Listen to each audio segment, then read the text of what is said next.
depths of the bicep, or down into the leg, way out into the side, where you don't have to learn any kind of name on earth. Those are arterials, they're microscopic. Muscular arteries are a wide range of size, from a big one like the brachial, to a smaller one like the radial ulnar, to an even smaller one like the palmar, or the digital. They just get smaller as they go. So the biggest to smaller, to smaller, to smaller, and anywhere in between.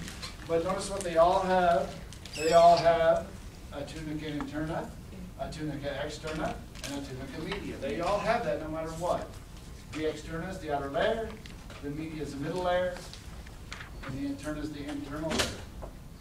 The arteries all make them arteries because they have a big chunk of it.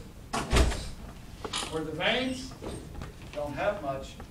What tells me the difference in an artery, if I cut it open, you have a large tunica media with large amounts of smooth muscle. Can you control those? Can I tell my brachial artery, hey, open up, shut, dilate, constrict? No. It's smooth muscle, and smooth muscle is involuntary. You can't control it. No way on earth.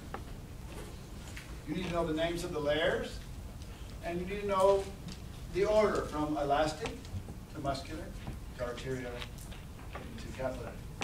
Example of large elastic, aorta. Example of a muscular, brachial. Example arterial, don't have to know any names. Okay, we'll see those when we go. That's just an order they travel. Come across the other side, going back now, right? We've gone from the heart down to the foot, down to, let's say we're going to the gastrocnemius. We're in the gastrocnemius now, we're feeding the cells of the gastrocnemius so we can do like this. That's what the gastrocnemius does in last semester, right? Flexes the foot. I'm using my gastrocnemius. I'm feeding those with oxygen. I'm going to send the blood back. There's no oxygen. I'm going to come back to venules, to medium-sized veins, to large veins. Real complicated names, right?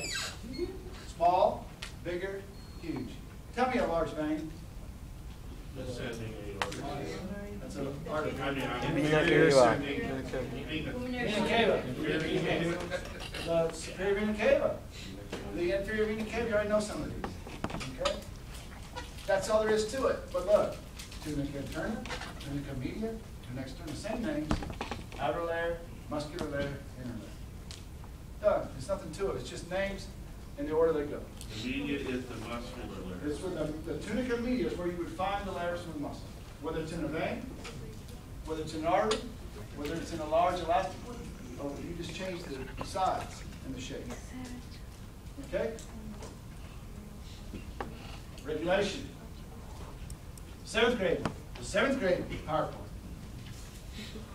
Regulation of the cardiovascular system as a whole, because you have to talk about artery and veins in the cardiovascular system.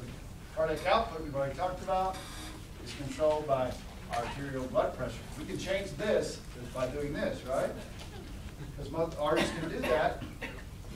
Arterial blood pressure has a direct relation on cardiac output.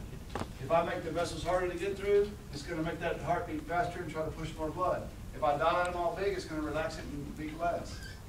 How do you do that? With peripheral resistance. You're going to hear this word over and over and over. Peripheral resistance is just the rubbing on the side. If I have a big, big opening, what do I have? Less or more? Peripheral resistance. Less. Down the middle is going to be free to go.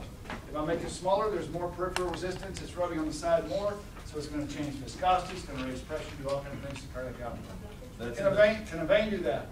No. An artery can go big, small, big, small. A large muscular artery can do that or open way up. You can see it move. There's the brachial, man, that sucker's bad. You can squeeze your finger if you stuck your finger inside. Don't try that. Capillary pressure has something to do with it as well. And then venous pressure, but this is the main one. And we're going to talk about capillary exchange, a lot about that later. Why do we want to do this? What is capillary exchange? That's where the nutrients, oxygen, and CO2. Perfect. What's the object of all this crap?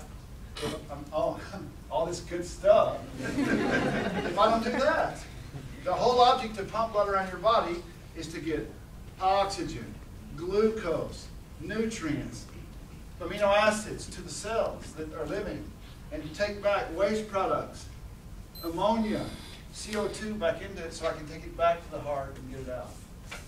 Okay? So this is the whole reason we're doing all this, and we're going to spend a lot of time with that. There's some different names of things, and they're just names. Don't get all panicked. This is the most common, okay? This is what you think of when you think of blood flow. This is what I think of. I think of arteries, to capillaries, to the other side of the oxygenated blood, deoxygenated, still in capillaries, right? This is the capillary bed, like in the middle of the bicep. I'm taking blood to my biceps. That's where it's exchanging right there. Good stuff comes out, bad stuff goes in, back to the heart, right? That's normal. That's a simple pathway, one capillary bed. There are some portal systems in your body that need two, like hepatic portal in the liver, because there's too much stuff going on and just do it once. Well, the difference is you have unload everything, don't put anything bad back in. We're just putting a lot of oxygen and glucose all in everything, then we get another chance to unload. So a portal system has two capillary beds, and the second we unload bad, go back to the heart. Then we have a word here, and anastomosis just means the combining or the joining of two roads. Here we have an anastomosis where this is the normal way, but here we didn't do anything. There was no reason to go here and do anything. There wasn't a reason to have a capillary bed, so we went directly from arterial to venous. So the exchange happened to the vessel without going through capillaries. That's an anastomosis. So in other words, there has to be an organ there, like the liver or something. It's not just going to happen in the middle of your body. And there's a venous anastomosis and an arterial anastomosis. Sometimes the arteries anastomose with each other, where an artery goes directly to an artery, or a vein goes directly to another vein. So anastomosis just means a joint, combining without going to a capillary vein. This is the most common, it's the one you're going to see all the time, it's the one we're going to keep talking about. The normal one pathway. This picture's in your book. What's that? Artery. You're in lab, right? You look. Big, honking muscle. Can change the diameter. You can change the lumen of that with different autonomic responses. But a vein too bad. It's big, it's loose, it can't contract much, there's no pressure in there. But look what it does. What does it do?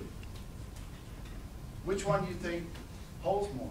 The vein. The vein holds a lot more blood. That's not really an advantage, that's just what it does. But this can change pressure, change diameter with this muscular wall. This one can't do anything, but it holds a lot of blood. Okay? Here's an artery. Big, smooth muscle there. Elastic fibers all in there, so this must be a big elastic artery, not that it matters. Got a tunica externa, got a tunica media, got a tunica interna, and they say endothelium. What's that? You know this. What kind of tissue is that? Simple squamous. Simple squamous epithelium.